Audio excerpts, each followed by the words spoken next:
Si Janine Berdin ay isa sa pinakamagaling ng mga awit ngayon sa kanyang henerasyon. Siya ay napakagaling kumanta dahil mula siya sa It's Showtime at sa Tawag ng Tanghalan.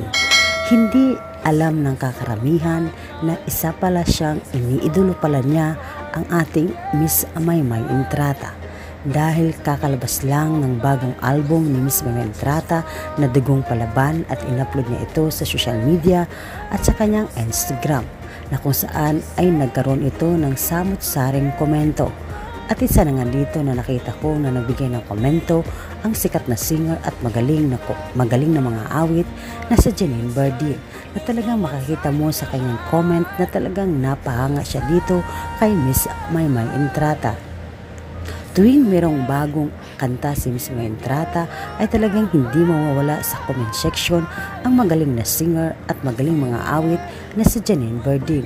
Makikita mo dito na napaka-supportive niya pagdating kay Miss Maymay Entrata, dahil lahat yata ng kanta ni Maymay na in-upload niya sa social media ay nandoon ang komento ni Janine Berdin na napahanga siya dito sa ating Miss Maymay Entrata. Dahil napakagaling ni Maymay pala mag-rap, dahil makikita natin sa bago niyang album na Dugong Palaban ay nag-rap ito, at doon napahanga ang magaling na singer at mga awit na si Janine Berdin.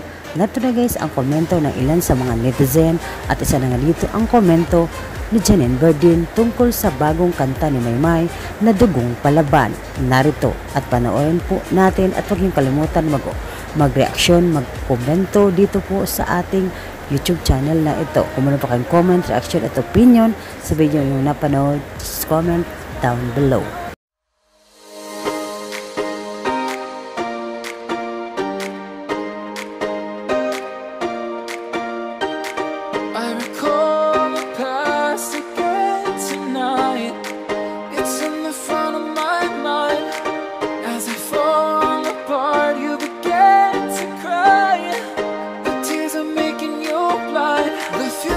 Just far away, but I will stay,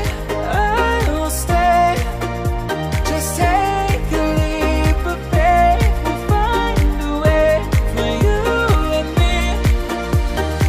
Can't look back and run from what I feel inside, there's no more time to hide.